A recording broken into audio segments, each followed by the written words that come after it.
Spiritual development is to recognize the satanic tendencies that characterize you and to fully wrestle with them and to integrate them. That's the thing. It's not so much to cast them away, it's to transmute them. You know, and you can see the difference between people who've done that and people who haven't, at least to some degree, because people who haven't integrated the shadow at all are naive. And you can tell that when you look at them, and you can tell that when you talk to them. And because they're naive, they're often resentful as well, because they get taken advantage of. And someone who's integrated that more, they're dangerous in the martial arts sort of way, which is they're dangerous, but they don't have to use it, because their presence radiates implicit potential for havoc, and that's really necessary. It's one of the things that gives people self-respect. If you're harmless, you're not virtuous. You're just harmless. You're like a rabbit. A rabbit isn't virtuous. It just can't do anything except get eaten. It's not virtuous. If you're a monster and you don't act monstrously, then you're virtuous. But you also have to be a monster. Well, you see this all the time. Harry Potter's like that too. It's like he's flawed, he's hurt, he's got evil in him. He can talk to snakes, man. He breaks rules all the time. All the time. He's not obedient at all. But, you know, he has a good reason for breaking the rules. And if he couldn't break the rules, him and his little clique of rule-breaking, you know, troublemakers, if they didn't break the rules, they wouldn't attain the highest goal. So it's very peculiar, but it's a very, very, very, very common mythological notion. You know, the hero has to be a monster, but a controlled monster. Batman is like that, you know? I mean, it's everywhere. It's the story you always hear.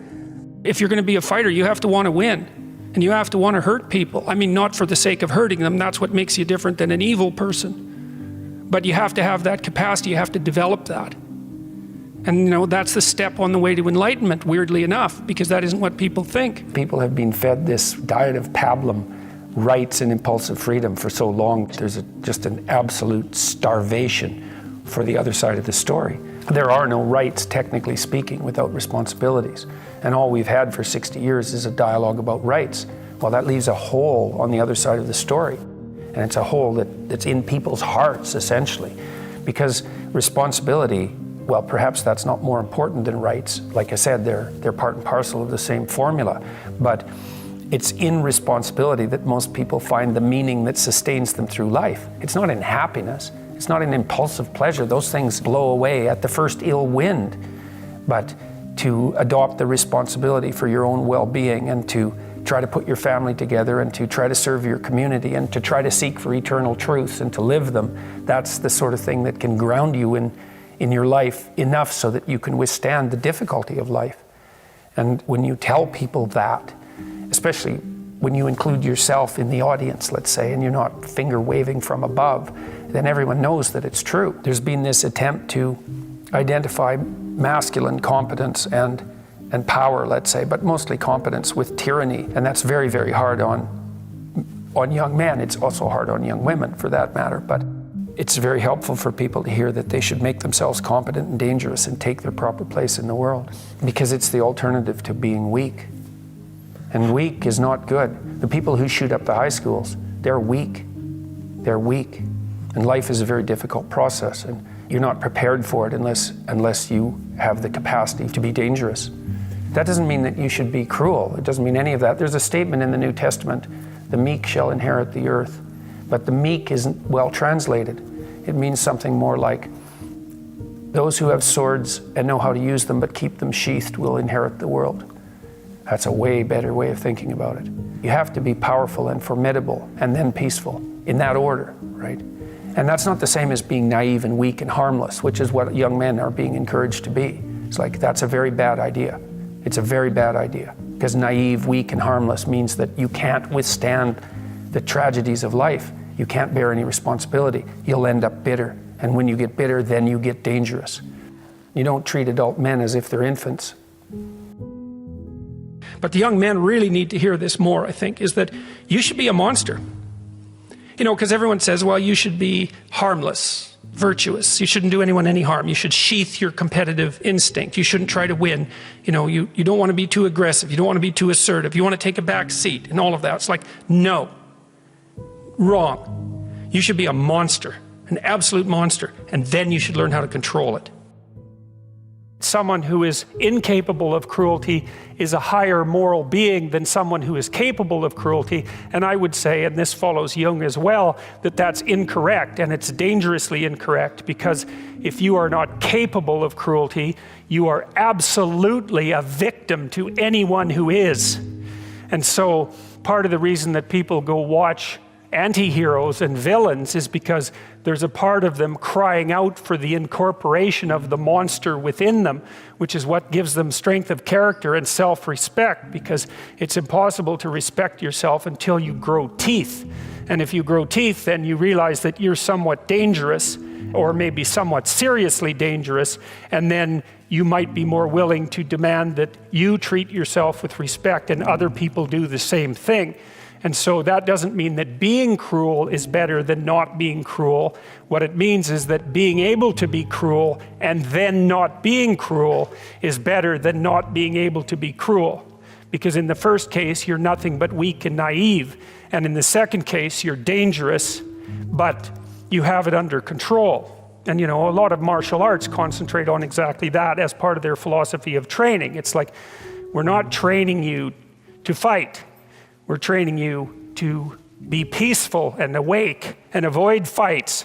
But if you happen to have to get in one, and I guess the philosophy also is that if you're competent at fighting, that actually decreases the probability that you're going to have to fight, because when someone pushes you, you'll be able to respond with confidence, and with any luck, and this is certainly the case with bullies, with any luck, a reasonable show of confidence, which is very much equivalent to a show of dominance, is going to be enough to make the bully back off.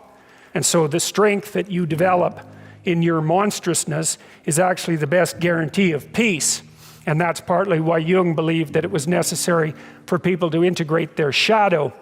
And he said that was a terrible thing for people to attempt, because the human shadow, which is all those things about yourself that you don't want to realize, reaches all the way to hell. And what he meant by that was, it's through an analysis of your own shadow that you can come to understand why other people are capable, and you as well, of the sorts of terrible atrocities that characterized, let's say, the 20th century.